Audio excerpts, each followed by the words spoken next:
എല്ലാവർക്കും ചാനലിലേക്ക് സ്വാഗതം. ഇന്ന് വളരെ ടേസ്റ്റി ആയിട്ടുള്ള ഒരു പരിപ്പുവടയുടെ റെസിപ്പിയാണ് കാണിക്കുന്നത്. ചുമന്ന സാമ്പാർ പരിപ്പ് കൊണ്ടാണ് ഈ പരിപ്പുവട ഉണ്ടാക്കുന്നത്. പരിപ്പുവട ഉണ്ടാക്കുന്നതിന് വേണ്ടി ഞാനിവിടെ 1 കപ്പ് തുവരപ്പരിപ്പാണ് എടുത്തിരിക്കുന്നത്. ഇതിന് തീരെ കട്ടി കുറവാണ്, അതുകൊണ്ട് കുതിർക്കാൻ വളരെ കുറച്ച് സമയം മതിയാകും. കഴുകി വൃത്തിയാക്കി ഒരു 20 മിനിറ്റ് കുതിരാനായിട്ട് വെക്കാം. 20 മിനിറ്റ് ആയപ്പോൾ ഈ പരിപ്പ് ഒരു നെറ്റിലേക്ക് മാറ്റിയിട്ടുണ്ട്. ഇതിൻ്റെ വെള്ളമെല്ലാം നന്നായി പോകുന്നതിന് വേണ്ടിയിട്ടാണ് ഈ നെറ്റിലേക്ക് തുവരപ്പരിപ്പ് മാറ്റിയത്. ഇപ്പോൾ ഇതിപ്പോൾ നമ്മൾ കൈകൊണ്ട് മുറിച്ചാൽ രണ്ടായിട്ട് പെട്ടെന്ന് തന്നെ മുറിഞ്ഞു വരും. ഇനി ഇത് ഒരു മിക്സിയുടെ ജാറിലേക്കിട്ട് കുറേശ്ശെ ഒന്ന് ചതച്ചെടുക്കണം. കുതിർത്ത് വെച്ചിരിക്കുന്ന ഈ പരിപ്പിൽ നിന്നും ഒരു 2 ടേബിൾ സ്പൂൺ ആദ്യം തന്നെ ഒന്ന് മാറ്റി വെക്കണം. ഇത് നമുക്ക് അവസാനം ഈ ചതച്ച പരിപ്പിലേക്ക് ചേർക്കുന്നതിന് വേണ്ടിയിട്ടാണ് ഇത് മാറ്റി വെക്കുന്നത്. ഞാനിപ്പോൾ 2 ടേബിൾ സ്പൂൺ പരിപ്പ് മാറ്റി വെച്ചിട്ടുണ്ട്. ബാക്കിയുള്ള തുവരപ്പരിപ്പ് രണ്ടായിട്ടാണ് ഞാനിത് ചതച്ചെടുക്കുന്നത്.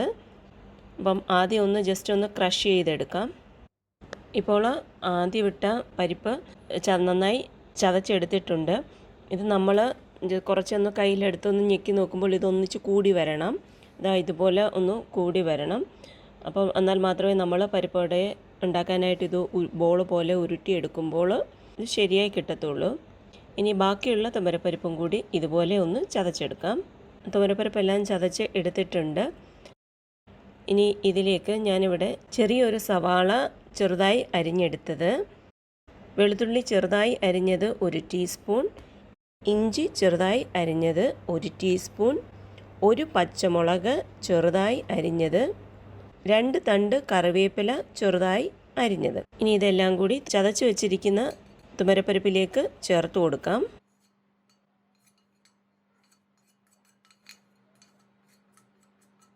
ഇനി ഇതിലേക്ക് 1 ടേബിൾ സ്പൂൺ പെരിഞ്ജീരകം, 1/4 ടീസ്പൂൺ മഞ്ഞൾപ്പൊടി, 1 ടീസ്പൂൺ മുളക് പൊടി, 1/2 ടീസ്പൂൺ കായപ്പൊടി, 1 ടീസ്പൂൺ ക്രഷ്ഡ് റെഡ് ചില്ലി, ആവശ്യത്തിനുള്ള ഉപ്പ്,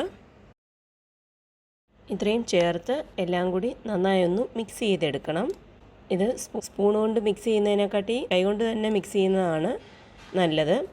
ഇപ്പോൾ ഇതെല്ലാം നന്നായി മിക്സ് ചെയ്തെടുത്തിട്ടുണ്ട്. ഇനി ഇതിലേക്ക് നമ്മൾ ആദ്യം എടുത്തു വെച്ചിരിക്കുന്ന തുവരപ്പരിപ്പ് കൂടി ചേർത്ത് നന്നായി യോജിപ്പിച്ചെടുക്കാം.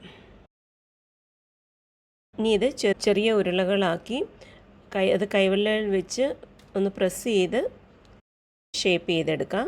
അപ്പോൾ പരിപ്പുവടയുടെ വലിപ്പം ഓരോരുത്തരുടെ ഇഷ്ടത്തിനനുസരിച്ച് വലിപ്പം കൂട്ടുകയോ കുറയ്ക്കുകയോ ചെയ്യാവുന്നതാണ്. കനം കുറച്ച് പരിപ്പുവട ഉണ്ടാക്കുമ്പോഴാണ് നന്നായി ക്രിസ്പി ആയിട്ട് കിട്ടുന്നത്. ഇനി ഇത് ചൂടായി കിടക്കുന്ന എണ്ണയിലേക്കിട്ട് വറുത്ത് കോരാം. ഇപ്പോൾ എണ്ണ നന്നായി ചൂടായിട്ടുണ്ട്.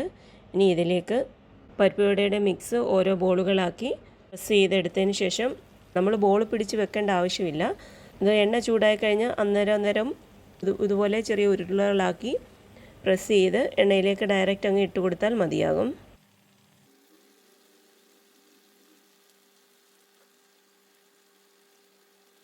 ഇനി ഇതൊരു ഗോൾഡൻ ബ്രൗൺ നിറമാകുന്നിടം വരെ തിരിച്ചും മറിച്ചും ഇട്ട് നന്നായി മൂപ്പിച്ചെടുക്കാം. ഇപ്പോൾ ആദ്യം ഇട്ട 3 പരിപ്പുവടയും റെഡിയായിട്ടുണ്ട്. നല്ല ഗോൾഡൻ ബ്രൗൺ കളറായിട്ടുണ്ട്. ഇനി ഇതുപോലെ ബാക്കിയുള്ള പരിപ്പുവടയും നമുക്ക് ഫ്രൈ ചെയ്തെടുക്കാം. ഇത് എല്ലാവരും ട്രൈ ചെയ്ത് നോക്കണം. ഈ വീഡിയോ ഇഷ്ടപ്പെടുവാണെങ്കിൽ തീർച്ചയായിട്ടും ലൈക്ക് ചെയ്യുകയും ഷെയർ ചെയ്യുകയും അതുപോലെ എൻ്റെ ചാനൽ സബ്സ്ക്രൈബ് ചെയ്തിട്ടില്ലെങ്കിൽ തീർച്ചയായിട്ടും സബ്സ്ക്രൈബ് ചെയ്യുകയും ചെയ്യണം. പുതിയ വീഡിയോസിൻ്റെ നോട്ടിഫിക്കേഷൻ കിട്ടുന്നതിന് വേണ്ടി ബെൽ ഐക്കൺ കൂടി പ്രസ് ചെയ്യണം. പുതിയൊരു വീഡിയോ ആയിട്ട് വരുന്നവരെ ബൈ.